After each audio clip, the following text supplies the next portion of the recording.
الرفيق رشيد عن جمعية قوارب الحياة، لابد أن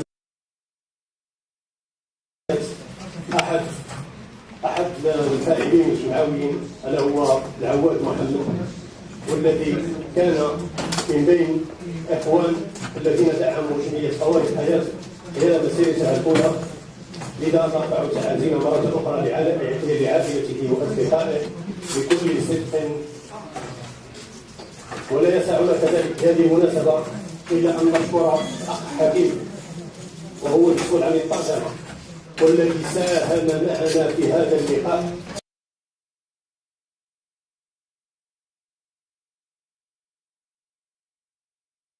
فإنه لقاء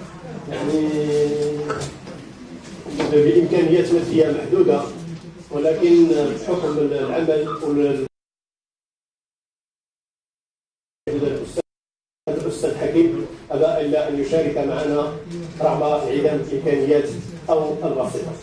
إذا أعطي الكلمة للأخ رشيد لكي يعطي كلمة في جمعية قوارب الحياة. صباح الخير. نحيي جميع الحاضرين، اطر سياسيه نقابيه جمعويه على خلفيتها هذه الدعوه والحضور معنا في هذا الصباح.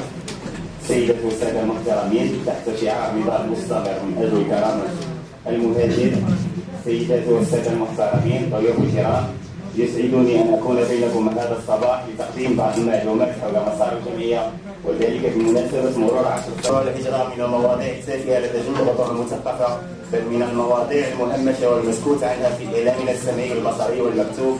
لاحت في الافق فكره تاسيس اطار يهتم بالظاهره ويسلط عليها الضوء من منظور حقوقي، ويعمل على اقتراح بدائل متخذا شعارات مختلفه كل حسب.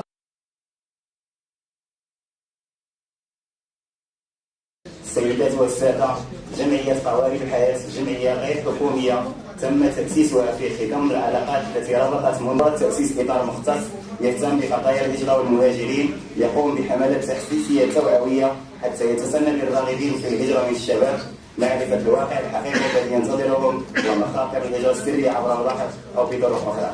السيدات والساده، انطلقت جمعيه قوارب الحياه سنه 2000 تشتغل على وجهتين. الوجهه الاولى الثقافيه، وذلك عبر العمل وسط الفئات المرشحه للهجره خاصه الشباب، عبر توفير انشطه تكوينيه وتثقيفيه وفنيه ورياضيه تساعد في صقل الوعي بهم واعاده الثقه اليهم ومنحهم التكوين الاساسي المتعلق بحقهم في الاستفاده من خيرات بلادهم، والمطالبه في العيش الكريم في بلدهم الاصل، والمطالبه بتنميه عادله وشامله عبر توزيع عادل الخيرات. الوجهه الثانيه وهي التنمويه، ولن يكون هدفنا من هذه الواجهه البحث عن مشاريع ظرفيه تنمويه تخضع لسياسات الاتحاد الاوروبي واملاءاته دون مراعاه الواقع المحلي، على اعتبار انه لا يمكن ان تكون هناك تنميه حقيقيه دون حصول تغيير في التفكير. وعلى هذا المستوى انخرطت الجمعيه في عمل دؤوب في المرحله الاولى، مؤطره برنامجها بشعار الهجره ليست الحل الوحيد لحياه افضل، بل النظام المحلي هو الكفيل بخلق شروط حياه كريمه. انطلاقا من هذا الشعار، فالجمعيه انخرطت في جميع الاشكال الاحتجاجيه الهادفه الى تلقين ادوات الدفاع الذاتي للجماهير الشعبيه من اجل انتزاع حقوقها كامله في بلدانها الاصليه. السيدات الساده، تعمل الجمعيه على الوقوف بجانب ضحايا الهجره السريه وبجانب المهاجرين الذين يعانون من شتى انواع الحيف والتضييق والتمييز العنصري في المغرب وفي دول المهجر، وتعمل الى جانب جميع الفعاليات الحقوقيه في الدفاع عن كرامه الانسان في المغرب وفي كل مكان. السيدات والساده، منذ انطلاق عمل الجمعيه في بدايه التاسيس كان حضورها جد مقتنعين بان ظاهره الهجره السريه ليست مساله ظرفيه كما كان يعتقد البعض، كما ان أزمة الهوية باتت تطرح الجانب الأهم في الموضوع، اعتبارا من تبرير الهروب نحو الفردوس الأوروبي انطلاقا من الانجذاب نحو ثقافة الآخر الغربي المتفوق والقادر على إنتاج أنماط قيمية تنسجم مع واقع التطور التكنولوجي والتقدم المعلوماتي وتمثل جد قيم الحرية والديمقراطية والحداثة. كما أن التصور الواقعي لدى الشباب الإفريقي بشكل عام والمغربي بشكل خاص يفرض اختصار المسافات واختزال الطموحات في اجتياز مضيق جبل طارق والمحيط الأطلسي، الشيء الذي يدفع إلى التعاطي مع الإشارات الثقافية ومسألة الهوية الإفريقية بنوع من الاستهتار والتجني. ويكمن الدافع إلى ذلك في فشل السياسات الرسمية في جعل المواطن الإفريقي يدافع ويفتخر بانتمائه لقارته، وأيضا إلى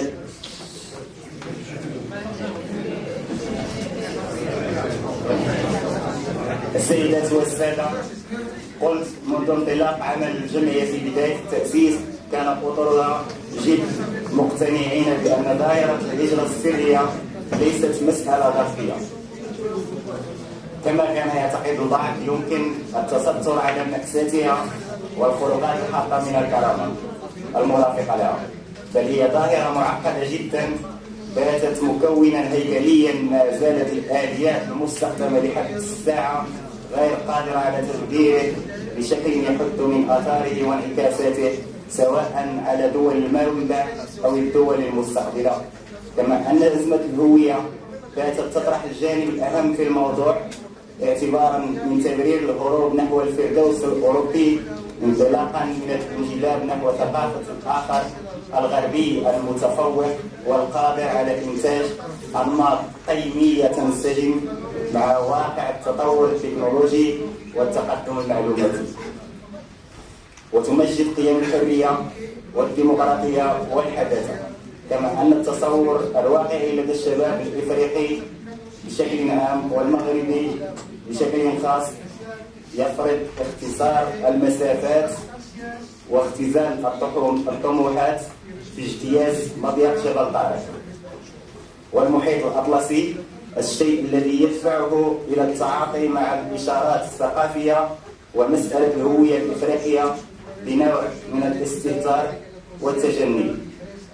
ويمكن الدافع إلى ذلك ويكمن الدافع في ذلك إلى فشل السياسات الرسمية في جعل المواطن الإفريقي يدافع ويفتخر بانتمائه لقارته، وأيضا إلى تداعيات العولمة وما سببته من انعكاسات سلبية على اقتصاد جد البلدان المصدرة للهجرة، وما أفرزته من هيمنة المؤسسات المالية التي أخضعت الكون إلى منطق المعاملات الصرفة التي لا تولي أي اعتبار للإنسان لسقوط الحدود أمام تدفق رؤوس الأموال، مما زاد تفاقم أزمة الاقتصاد في العالم وأحدث انعكاسات كارثية على الشعوب الفقيرة، مما زاد تعمق الهوة بين الشمال والجنوب. ليتضح بجلاء أنه لا معالجة لظاهرة الهجرة دون دمقرة حقيقية لأنظمة الدول المصدرة لها وتوزيع عادل للخيرات. أيها السادة والسيدات، إن إعادة الاعتبار للكرامة ومكونات الهوية تنشئة صحيحة للمواطنين في دول الأصل وتجاوز حالة انسداد الأفق بالنسبة له، مع إعطاء شحنات إضافية من التشجيع على القدرة في استثمار مؤهلاته وإمكانياته المادية والفكرية داخل بلاده. وفي الأخير أيها السيدات والسادة، لا يسعنا إلا أن نشكر جميع الحاضرين في هذا اللقاء، وخاصة الذين تحملوا عبء السفر في تطوير عملنا. هذه اللقاءات نجدها جد مهمة بالنسبة لعملنا كقوارب الحياة، وهي بمثابة بوصلة لمنخرطيها يجب الاستفادة منها، خاصة وأنها تأتي تحت إشراف أطر جمعوية وفعاليات مختصة في ميدان الهجرة للمساهمة في فتح نقاش مسؤول لإيجاد بدائل ومقترحات للعمل المشترك من أجل الكرامة وحقوق المهاجر بدون استغلال واضطهاد. وشكرا.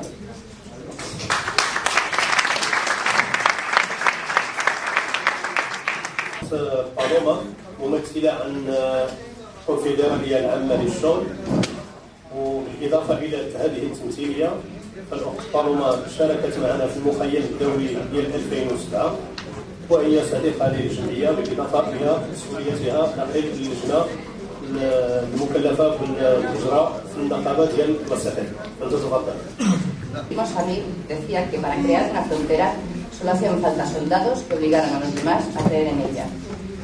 En el paisaje propiamente dicho no cambia nada. La frontera está en la mente del poderoso. Bueno.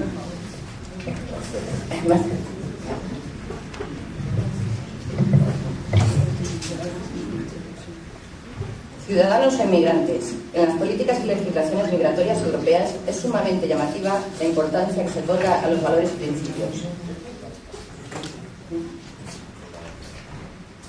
La misma forma humanista que de manera invertida los grandes imperios europeos, españoles, franceses y británicos, utilizaron en la colonización de países, regiones y continentes a lo largo de los siglos.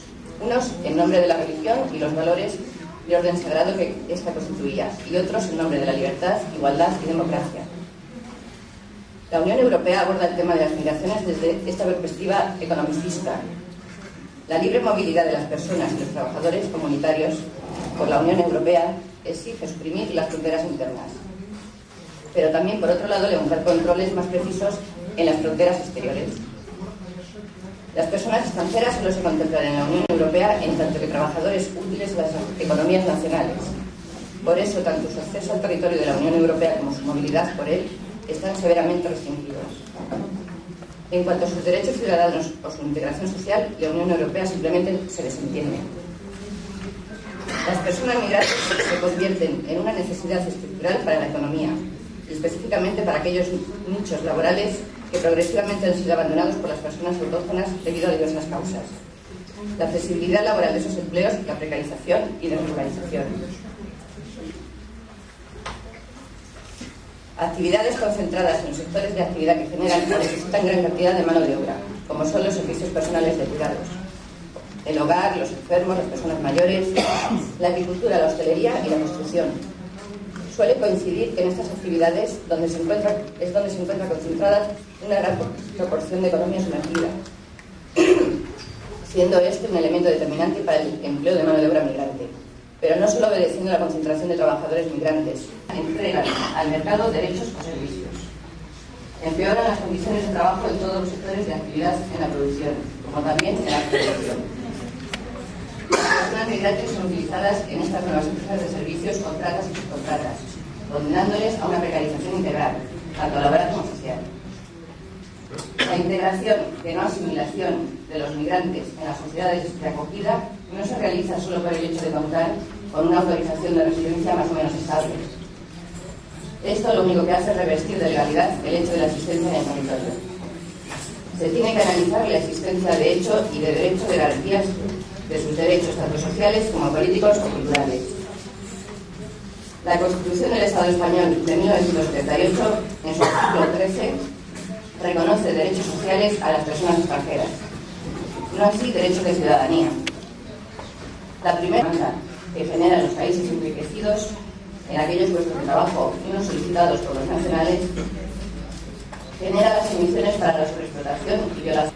Las discriminaciones étnicas o de actividad son sistemáticamente denunciadas por la mayoría de organizaciones sociales que trabajan con personas migrantes. Así hay informes como de su racismo correspondiente a los migrantes, como cualquier otra persona, relegándoles a concentrarse física y culturalmente y formar guetos a las consiguientes dificultades de movilidad espacial y social. Respecto a la educación, se denuncia la gran concentración de alumnos que realizan trabajos de carácter servil o que requieren gran disponibilidad, trabajos especialmente penosos y de los demás baja remuneración. En segundo lugar, la formación. También se establece una clara diferenciación con independencia de su cualificación de origen entre los trabajadores provenientes de países comunitarios y los que provienen de extracomunitarios. En cuarto lugar, nos encontramos con tipologías de migrantes que van de situaciones de precariedad legal, es decir, que tienen permiso de trabajo y residencia, pero carecen de inserción estable en el mercado de trabajo, que hacen cualquier poder de negociación. No pueden firmar un contrato de alquiler ni acceder a créditos hipotecarios profesionales, y lo peor, se ocultan a la sociedad por el miedo de aquello que les causa la posibilidad y esta de su expulsión en cualquier momento. Nos enfrentamos en consecuencia a una discriminación racial étnica, la cual está soportada desde un diverso objetivo institucional que intenta exigir la transposición de las directivas de la Unión Europea de medidas fiscales, administrativas y del orden social que modifica directa o indirecta el acoso.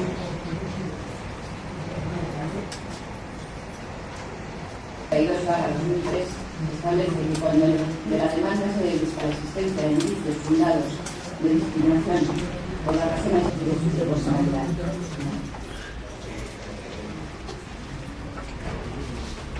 Todas estas prácticas discriminatorias son manifiestas en los papeles, los cuales suponen entre el 25 y el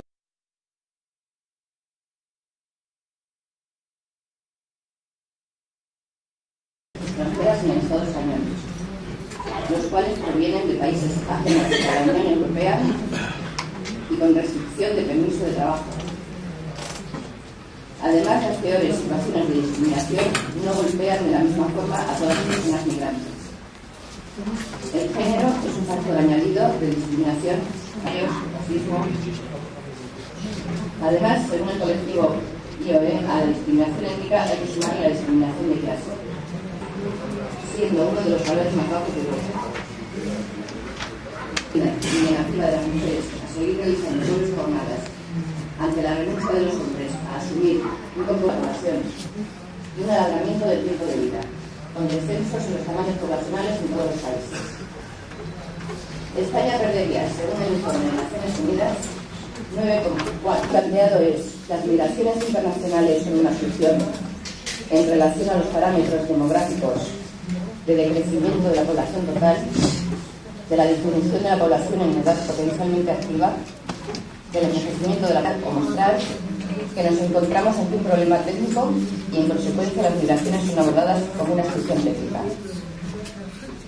Cifran en 240.000. Por las mismas fechas, el Servicio de Estudios del BBVA llega a la conclusión en el año 2000,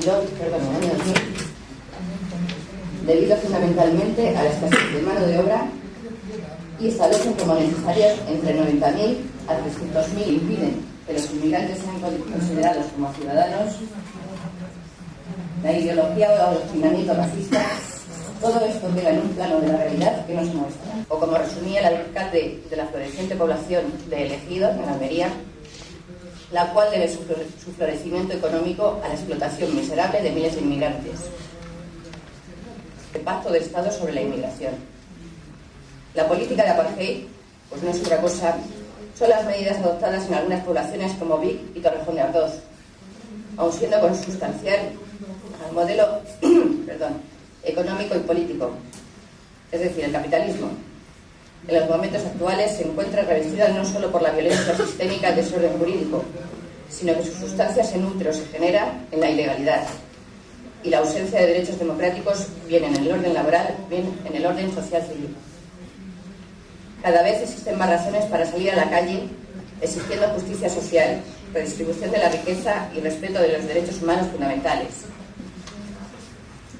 Esto cada vez resulta más insoportable y ojalá seamos capaces de exigirnos responsabilidad.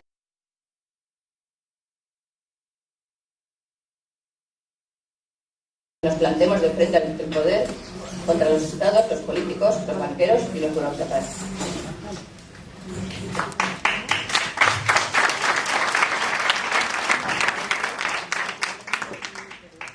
الكلمة الآن الأخ كارلوس سيرانو، عن ممثل l'Oficina de Derechos Sociales de Sevilla. كارلوس كذلك ماشي غير ممثل ديال هاد الأورغانيزاسيون، ولكن هو مناضل عقدنا معاه مجموعة ديال الاعتصامات، مجموعة المعارك فيما يخص الهجرة، المعركة اللي كانت في مالاغا في البوليسية ديال مالاغا، المعركة الاعتصام اللي كان ديال المهاجرين في الجامعة ديال سيفيا، المسيرة ديال العلماء. يعني هو واحد يعني عضو ماشي نكون نشيط، ماشي شهاده اللي نشهد فيه ولا اعتراف، ولكن هو من بين يعني الاصدقاء اللي فتحوا مجموعه المجالات، كان اخرها هو العمل اللي قمنا به مشترك، الا هو التقرير عن واقع العاملات الزراعيات ديال الفريصه في ويلغا، واللي عندنا واحد التقرير مشترك اللي كان في الحقيقه كيفضح وكيبين واحد الواقع ديال المعاناه المهاجرين والمهاجرات اللي ما كيعرفوش المغاربه على المستوى المحلي. اذا الكلمه لكارلوس، وكنطلب منه كذلك باش يعمل 15 دقيقه ويراعي الترجمه. Hola. Bueno, pues ante todo, muchas gracias, sobre todo a la gente de Pateras de la Vida, por invitarnos a un colectivo como el nuestro. Y como bien decías tú, que no la verdad que de agradecer que después de 10 años Pateras de la Vida sigan la lucha y sobre todo lo que dice en el cartel, ¿no? La lucha por la dignidad y por la inmigración.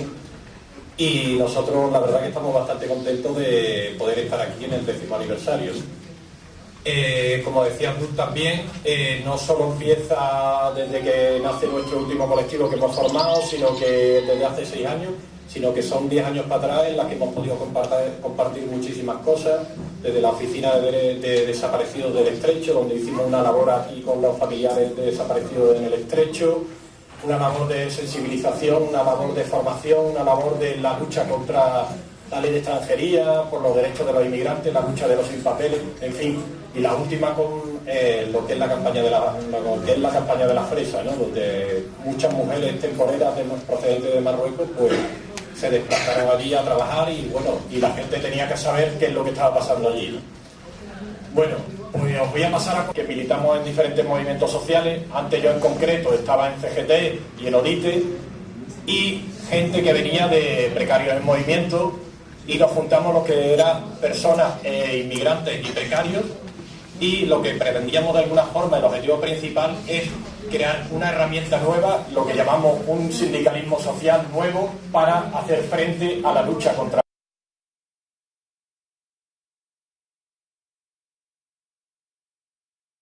laborales y humanos. Y eso es un poco el colectivo que lleva funcionando en Sevilla desde hace 6 años, y en estos 6 años La Coruña, el País Vasco, en fin, que son numerosos colectivos que se han denominado Oficina de Derechos Sociales, siempre ligados al movimiento así más político y sindical, movimiento más autónomo y alternativo, y hacemos una labor como que es la que os voy a explicar ahora, ¿no? Principalización que hemos formado, sobre todo la última, que fue en el 2008, creo, que fueron militantes de Pateras de la Vida y de Derechos Humanos que se desplazaron a Sevilla. Bueno, dentro de esta campaña, quizás lo más importante para nosotros es el trabajo combinado, el trabajo dentro de los dispositivos técnicos que tenemos, porque la Oficina de Derechos Sociales tiene un dispositivo técnico formado por diferentes asesorías en diferentes barrios. Existe una población inmigrante bastante importante, sevillante, y una población tierra. La ODS tiene estas asesorías, y este es el primer vínculo que crea con la población inmigrante. La población inmigrante viene a solicitar. Este es el vínculo que nos crea directamente, en principio, con la población inmigrante y la formación sobre los derechos de los inmigrantes. Entonces, aquí de los precarios y de los inmigrantes. En base a esa formación militante, lo que procuramos es dar un taller que se llama Conoce tus derechos, con la idea de que los inmigrantes tengan un club con nosotros. Sobre todo porque esa conciencia desde el a nivel estatal también lo llevan sobre todo las mujeres de la ODS, porque quizá la vinculación es más directa, y porque la cercanía también, y de que estos subsaharianos que se dedican a la venta ambulante con la idea solamente por el hecho de que no tienen papeles, se dedican a la venta ambulante solamente con el deseo de sobrevivir mientras su situación mejore, obtenga el permiso de residencia, el permiso de trabajo y mejore las condiciones sociales y laborales de estas personas. Pero mientras existe un tránsito de 2 o 3 años donde muchos de ellos se tienen que dedicar al comercio de productos falsificados y de productos donde se venden productos de CD, que de alguna forma es un delito contra la propiedad intelectual, copiar material que tiene ese registro, y esas personas son perseguidas por el Estado español bajo el Código Penal, bajo los artículos 270 o 274, y son personas que en un gran número han entrado en los últimos años, más de 500 personas han entrado en las cárceles españolas cumpliendo condenas de 6 meses a 2 años por el único delito de sobrevivir, por el único delito de sacar sus productos a la calle y venderlos. Y en Andalucía, según nos contaba la Asociación Pro Derechos Humanos de Sevilla, hay más de 35 personas metidas inmersas en procesos penales dentro de las cárceles, unas 35 personas, y en todo el Estado actualmente hay 127 personas, con lo cual es una barbaridad. Bueno, pues ante esto se nos ocurrió que la experiencia de Madrid, de ferrocarril clandestino de la ODS de Madrid, se nos ocurrió que una de las cosas que deberíamos de hacer es apoyar la autoorganización de la lucha de los manteros y la autoorganización de la lucha de los sin papeles. Fruto de eso, después de un año trabajando por la despenalización del top manta, en noviembre del año pasado constituimos la Asociación de Inmigrantes Sin Papeles de Sevilla, la Asociación de Inmigrantes Sin Papeles de Sevilla, y con ello es lo que estamos llevando ahora mismo, la lucha por los derechos de estas personas y sobre todo la lucha por la despenalización del top manta. Lo que queremos es que estas personas no vayan a la cárcel y no se configure como delito. Es una barbaridad que personas que vendan productos en la calle vayan a la cárcel por delitos que son en su mayoría menores a una infracción de hurto. O sea, para que de alguna forma el delito pase de falta a un delito penal, tendría que superar más de los 400 euros. Muchas de las mercancías que venden estas personas no supera esta cantidad, ¿no? Entonces nos parece una barbaridad. Este proceso de autoorganización quizás es una de las partes más enriquecedoras porque combina el trabajo nuestro con ese proceso de lucha de los inmigrantes y sobre todo porque pone en contacto gente que no tenía un vínculo de trabajo, un vínculo de un punto de reunión, un vínculo de un punto de interés, y conseguimos que estas personas hagan voz de donde no había absolutamente prácticamente nada, ¿no? Sevilla es una ciudad como capital administrativa de Andalucía, donde hay muchísimas asociaciones de carácter crítico. De alguna forma queda un poco pendiente muchas de las organizaciones. Evidentemente hay muchísimas organizaciones no gubernamentales y muchas organizaciones que trabajan en pro de los derechos humanos, en pro de los derechos del inmigrante, pero que quizá esa parte más reivindicativa y esa visibilización en la calle quizá hace falta un poquito más y no permanecer un poco más a quizá lo que nosotros cuestionamos más, ¿no? Es llegar a ser parte del sistema. Dentro de lo que es اليونس وكذلك بعض مجموعه ديال الانشطه اللي دارت فيما يخص موضوع الهجره. الترجمه غتكون بالاسبانيه فقط لان ما كاينش الامكانيات. وشكرا.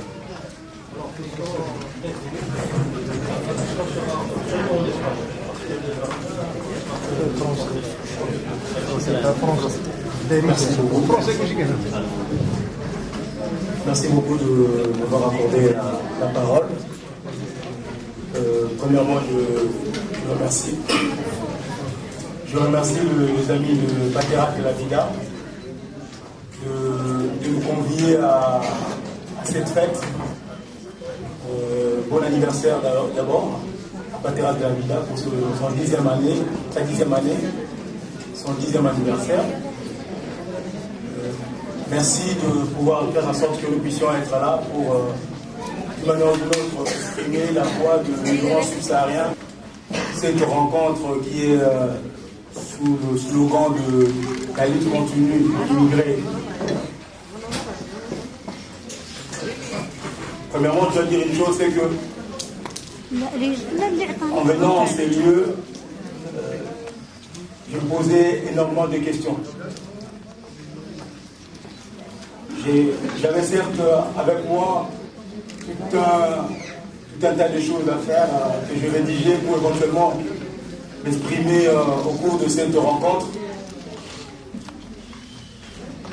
Mais en discutant avec mes amis, particulièrement avec un ami avec qui nous avons, cela ne servirait pratiquement à rien de pouvoir avoir tout un tas de documents, tout un tas de papiers à dire aux gens, et par après, nous revenons à la case de départ, comme il dirait, à notre situation. Parce que ce n'est pas ma première fois de parler dans de telles rencontres, de dire ou d'exprimer d'une manière ou d'une autre la voix de migrants subsahariens qui vivent ici au Maroc.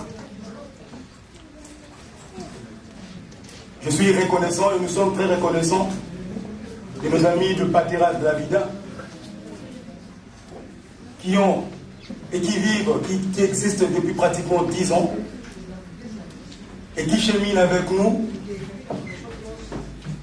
déjà pratiquement 5 ans que nous existons comme Conseil de migrants subsahariens au Maroc.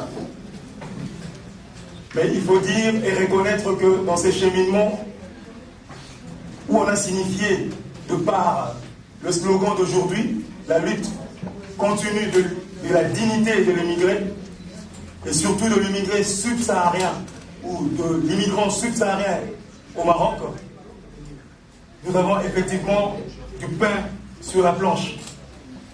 Nous avons effectivement beaucoup à faire.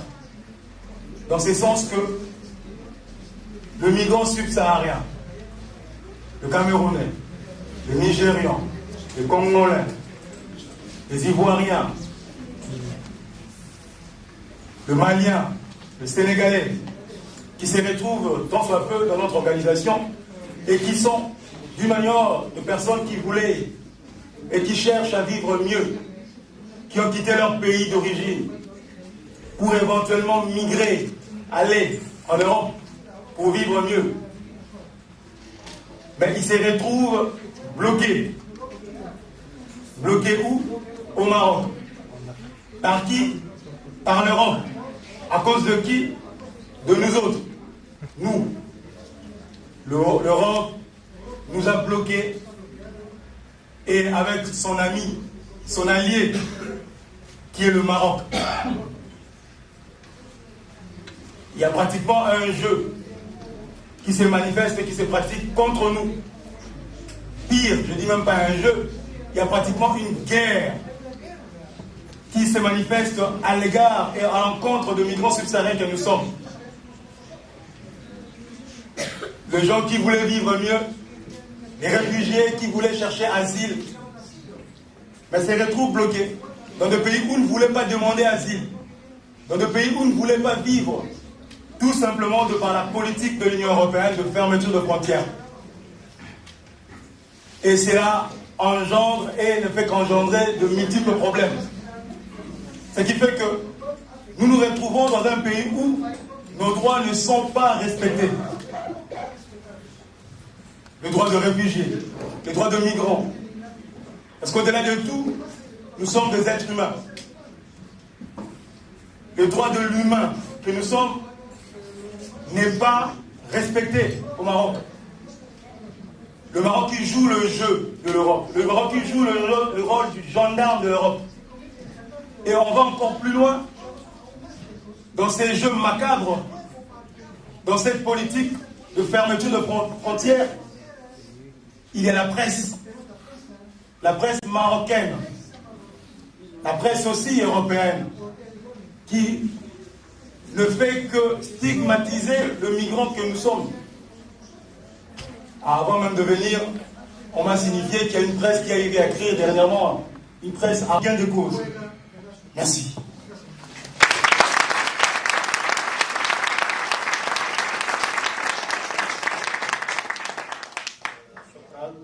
كلمة الآن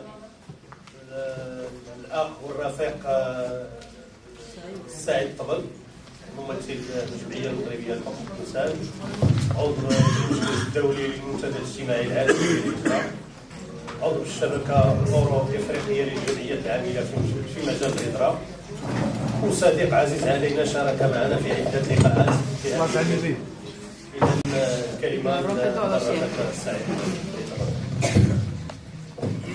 شكرا للاخوان في جمعيه قوانين الحياه.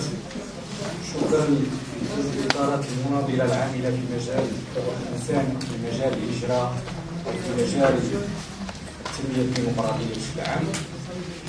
بدوري ساسهم في النقاش بطبيعه الحال كثير من المعطيات تقدمت في المداخلات السابقه، ولكن لا بأس أن نتحدث شيئا ما على تصورنا كمغاربة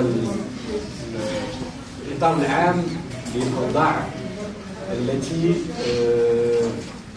تعيشها إشكالية الإجراء سواء موقعنا كمغاربة ولا المميزات العامة للأوضاع الحالية على مستوى سواء دول الاستقبال أو دول العبور أو الدول الأصلية. بطبيعة الحال الحديث عن الجمعية المغربية لحقوق الإنسان هي جمعية تشتغل ربما غالبية الإخوان والرفاق الحاضرين يعرفون يعني اشتغالاتها، فهي تقوم بفضح كل الانتهاكات التي تمس مجال حقوق الإنسان. ومنذ سنوات اشتغلت على موضوع الهجرة، منذ عرفنا يعني كل الوفيات أو كل الضحايا في مضيق جبل طارق، ومنذ عرفنا أوضاع المهاجرين المغاربة في أوروبا والاشتغال مع جمعيات المغاربية أو المغربية المتواجدة في أوروبا حول تسوية أوضاعها الاجتماعية والمطالبة بحقوقهم كاملة سواء على المستوى الاجتماعي أو السياسي والمشاركة السياسية. وبعد يعني سنوات التسعينات سنوات 2000 بدأ يعني تصورنا يتوسع ليمس فضح السياسات يعني الشاملة في مجال الهجرة، وخصوصا التي نقاربها بشكل كبير وهي السياسة الأوروبية. بطبيعة الحال فتحت مجالات أخرى للاشتغال في السنوات الأخيرة، وهي أوضاع المهاجرين في دول الخليج التي أصبحت من المواضيع التي تثير اهتمام موضوع الهجرة في الجمعية المغربية لحقوق الإنسان. وكعضو في المجلس الدولي للمنتدى العالمي حول الهجرة، التقاسم والتقاطب مع الجمعيات المناضلة من أجل حقوق المهاجرين ينصب أو حاضر